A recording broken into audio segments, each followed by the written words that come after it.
बिस्मिल्लाहिर्रहमानिर्रहीम। अस्सलाम वालेकुम स्टूडेंट्स, आज हम चैप्टर नंबर 4 स्टार्ट करेंगे और उसमें जो हमारा टॉपिक है वो है रेंज। हम सबसे पहले रेंज की डेफिनेशन को डिस्कस करेंगे, उसका अनग्रुप से क्वेश्चन करेंगे, ग्रुप से क्वेश्चन करेंगे और लास्ट में उसके यूजेस को डिस्कस करेंगे। तो पहले हम देखते हैं रेंज की definition.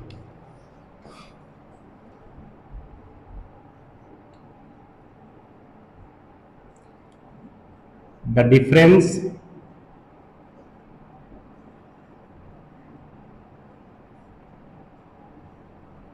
between largest and smallest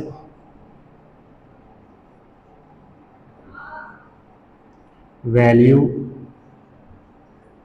in the data set is called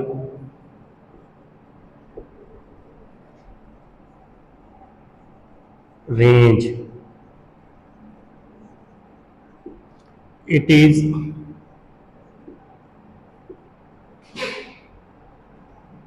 denoted by R, इसको हम R से डिनोट करेंगे, and defined as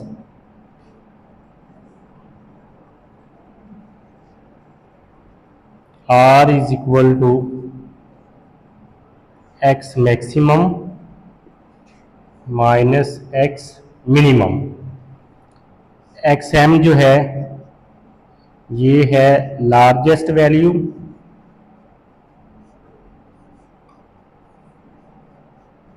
और X नॉट जो है ये है स्मॉलेस्ट वैल्यू।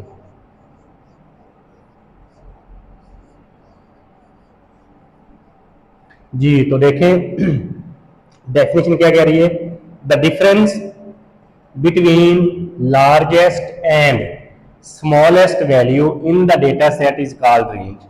डेटे में जो सबसे बड़ी वैल्यू है और जो सबसे छोटी वैल्यू है उनका हम जो डिफरेंस लेंगे उसके बाद जो आंसर आएगा वो हमारा रेंज कहलाएगा। It is denoted by R, range को हम कैपिटल आर से डिनोट करते हैं, एंड डिफाइंड एज, और ये इसका फार्मूला है R is equal to x maximum, मतलब सबसे बड़ी वैल्यू माइनस सबसे छोटी वैल्यू। तो x M largest value, x not smallest value, ये इसकी डेफिनेशन है। ये आर से डिनोट करते हैं और ये इसका फार्मूला है। अब हम पहले इसका अनग्रुप से क्वेश्चन सोल्व करेंगे। हमारे पास find range and coefficient of range from the following data. यहां से हमने रेंज भी फाइंड करना है और कोएफिशिएंट ऑफ रेंज भी फाइंड करना है। तो ये हमारे पास डेटा है। अब सॉल्यूशन में हम देखेंगे जी, सबसे पहले हम देखेंगे कि इसमें x मैक्सिमम मतलब सबसे बड़ी वैल्यू क्या है, वो हमारे पास 20 है। उसके बाद x मिनिमम सबसे छोटी वैल्यू जो है वो 5 है। अब हम लिखेंगे रेंज का formula r is equal to x maximum minus x minimum. Maximum value जो है वो हमारे पास 20 है और मिनिमम वैल्यू जो है वो 5 है। तो रेंज का आंसर जो है ये हमारे पास आएगा जी 15। उसके बाद हमने फाइंड करना था coefficient of range. Coefficient of range इसका फार्मूला होता है x maximum minus x minimum divided by x maximum plus x minimum. 20 minus 5 divided by 20 plus 5। 15 divided by 25। 15 को डिवाइड किया 25 से तो आंसर आएगा 0.6। ये हमारे पास आ गया जी कोएफिशिएंट ऑफ रेंज। अच्छा ये देखें जी, एक चीज आपने याद रखनी है कि कोएफिशिएंट ऑफ रेंज का जो आंसर है वो हमेशा 0 और 1 के दरमियान में आएगा। मतलब 0 से जो है वो छोटा नहीं हो सकता आंसर और 1 से जो है वो बड़ा नहीं हो सकता। तो कोफिशिएंट का आंसर, कोफिशिएंट जिसके साथ भी लगेगा, वो रेंज है, वो क्वार्टाइल डेविएशन है, वो मीन डेविएशन है, वो जो है स्टैंडर्ड डेविएशन है, जिसके साथ भी कोफिशिएंट आएगा उसका आंसर हमेशा 0 और 1 के दरमियान में आएगा। 0 से छोटा नहीं हो सकता और आंसर 1 से बड़ा नहीं हो सकता। तो ये अभी हमने कोफिशिएंट ऑफ रेंज फाइंड किया है, इसका आंसर आया 0.6। अभी हम इसका एक और क्वेश्चन करते हैं। क्वेश्चन हमारे पास क्वेश्चन नंबर 2 है। अब हम ग्रुप डेटा से क्वेश्चन सोल्व करेंगे। Find range and coefficient of range from the following data. ये हमारे पास क्लासेस है और ये फ्रीक्वेंसी। अब हमारे पास जो है ग्रुप डेटा है, अनग्रुप नहीं है। तो ग्रुप डेटे में हमने जो है वो फाइंड करना है रेंज। तो फार्मूला तो सेम ही रहेगा। फार्मूला जो हमारे पास है रेंज का वो R is equal to x maximum minus x minimum, लेकिन एक्स एम जो है ये अब चेंज हो जाएगा। ये इक्वल है upper class boundary of last class, और एक्स एम जो है, एक्स नॉट जो है ये हमारे पास है lower class boundary of first class.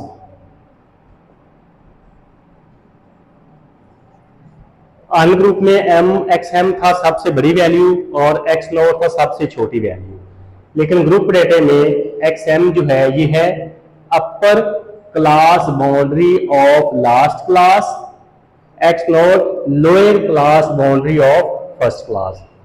ये जो वैल्यूज है ये हमारे पास जो क्लासेस है इसमें देखें ये क्लास बाउंड्री नहीं है, ये 10 है, ये इन दोनों में डिफरेंस आ रहा है, इसमें और इसमें डिफरेंस आ रहा है, 20 और 29 में डिफरेंस आ रहा है, 25 और 24 में डिफरेंस आ रहा है। क्लास बाउंड्री में क्या होता है, ये दोनों वैल्यू सेम होती हैं, ये दोनों सेम होती हैं, ये दोनों सेम होती हैं। तो पहले हम क्लास बाउंड्री निकालते हैं। क्लास बाउंड्री निकालने का फार्मूला हम पहले भी सीख चुके हैं।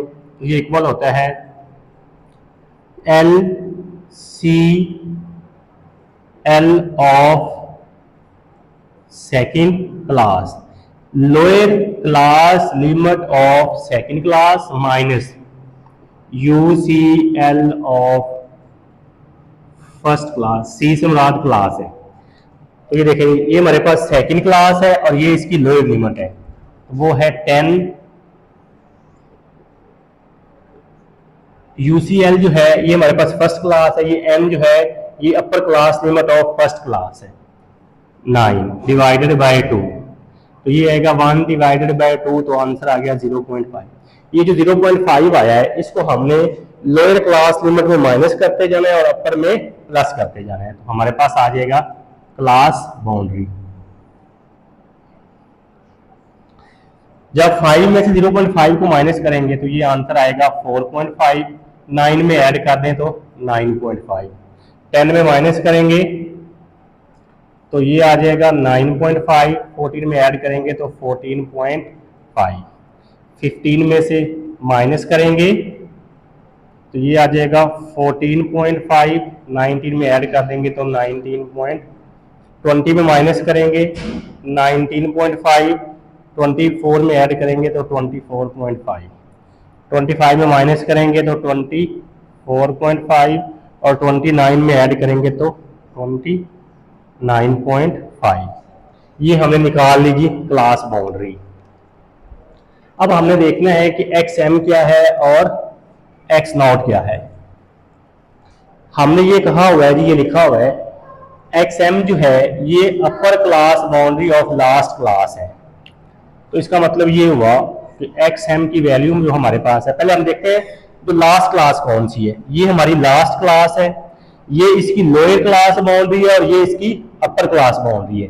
तो एक्स एम क्या होगा 29.5। इसी तरह एक्स नॉट वो हमने लिखा है lower class boundary of first class. ये हमारे पास फर्स्ट क्लास है, ये जो 4.5 है ये इसकी लोअर क्लास बाउंड्री। तो ये एक्स नॉट जो है ये हमारे पास 4.5 है।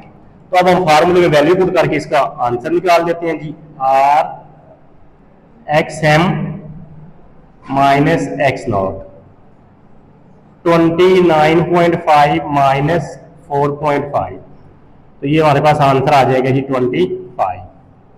उसके बाद हमने फाइंड करना था कोफिशिएंट ऑफ रेंज, जो फार्मूला है x maximum minus x minimum x maximum plus x minimum. तो ये 29.5 माइनस 4.5 डिवाइडेड बाय 29.5 प्लस 4.5, इसमें से माइनस किया तो ये आएगा आंसर 25 और 29, तो ये आंसर आएगा 34। इसी तरह जब हम 25 को 34 से डिवाइड करेंगे, 25 डिवाइडेड बाय 34, तो ये आंसर आएगा जी 0.7352। ये हमने फाइंड किया कोफिशिएंट ऑफ रेंज। तो अभी हमने कहा था कि कोफिशिएंट का जो आंसर है वो हमेशा 0 और 1 के दरमियान में आएगा, 0 से छोटा नहीं हो सकता और 1 से बड़ा नहीं हो सकता। तो हमारा आंसर जो है वो 0 और 1 के दरमियान है। ये डेटा था हमारे पास, क्लासेस थी, फ्रीक्वेंसी थी। पहले हमने क्लास बाउंड्री निकाली, फिर हमने कहा जी एक्स एम जो होता है वो होता है upper class boundary of last class, और एक्स नॉट जो होता है ये होता है lower class boundary of first class. Class boundary निकालने के बाद हमने देखा ये हमारी लास्ट क्लास है, इसमें 29.5 जो हमारा एक्स मैक्सिमम है और 4.5 जो ये हमारा एक्स मिनिमम है। रेंज का फार्मूला लिखा, इसको सोल्व किया तो ये आंसर आया। उसके बाद हमने फाइंड करना था कोफिशिएंट ऑफ रेंज, उसका ये फार्मूला होता है, ये वैल्यू पुट की तो आंसर निकाल दी। अब हम इसके यूजेस देखते हैं। Uses of range, range is used in quality control. जो रेंज है ये किसी भी चीज की क्वालिटी को कंट्रोल करने के लिए यूज की जा सकती है। मतलब क्या जी, किसी सपोज किसी हौजरी में चले जाएं, आप किसी फैक्ट्री में चले जाएं, वहां पे कुछ चीजें बन रही हैं, तो रेंज हमें ये बताती है जी हमारी जो है जो सबसे हाईएस्ट प्रोडक्ट कौन सी है और लोएस्ट प्रोडक्ट कौन सी है, या हमारी सबसे बेहतरीन चीज कौन सी बन रही है और सबसे जो है वो नाकाम चीज कौन सी बन रही है। उसके बाद range is used in the study of variation of prices of stocks and shares. Stock market में जाए तो वहां पे भी रेंज यूज होती है। रेंज हमें ये बताती है कि हमारी जो स्टॉक मार्केट है वो मैक्सिमम जो है कितने इंडेक्स पे जाके रुकी है और मिनिमम जो है वो कितने इंडेक्स पे आके रुकी है। उसके बाद the meteorological department makes use of range in weather forecast. हमारा जो मेट्रोलॉजिकल डिपार्टमेंट है वो वेदर की फोरकास्टिंग के लिए जो है वो रेंज को यूज करता है। रेंज हमें बताती है सपोज आज के अगर हम टेम्परेचर की बात करें तो रेंज हमें बताएगी कि आज हमारा मैक्सिमम टेम्परेचर क्या था और मिनिमम टेम्परेचर क्या था। ये जी थे इसके यूजेस। अब कुछ की वर्ड्स हैं जो कि एमसीक्यूज के हवाले से बड़े इंपॉर्टेंट है। सबसे पहले है range can never be negative. Range कभी भी नेगेटिव नहीं हो सकती, रेंज का आंसर कभी भी माइनस में नहीं आ सकता, रेंज हमेशा जो है वो पॉजिटिव होती है। For identical values range is zero. जब हमारे पास सारी वैल्यूज सेम हो, एक जैसी हो, तब जो है वो रेंज जीरो आएगी। उसके बाद the coefficient of range lies between 0 and 1। Coefficient of range का जो आंसर है वो हमेशा 0 और 1 के दरमियान में आएगा, 0 से छोटा नहीं हो सकता और 1 से बड़ा नहीं हो सकता। अभी हमने कहा कि range can never be negative. Range negative क्यों नहीं हो सकती? सपोज मेरे पास वैल्यू है जी -2, -5 और -7। अब हमारे पास x मैक्सिमम जो है, जो सबसे बड़ी वैल्यू है वो -2 है और जो सबसे छोटी वैल्यू है वो हमारे पास -7 है। तो रेंज का फार्मूला था हमारे पास x maximum minus x minimum. Maximum value -2 है, ये माइनस एज इट इज, और मिनिमम वैल्यू जो है ये -7 है। तो ये -2, ये माइनस माइनस +7, तो आंसर हमारे पास आएगा +5। तो इसलिए रेंज कभी भी नेगेटिव नहीं हो सकती। ए दूसरा हमने कहा जी for identical values range is 0। Suppose हमारे पास ये वैल्यूज हैं, ये सारी वैल्यूज एक जैसी हैं, तो इसमें हमारे पास XM भी 5 है और X नॉट भी 5 है। तो 5 - 5 आंसर क्या आएगा? 0। तो स्टूडेंट्स ये था जी आज का हमारा टॉपिक रेंज।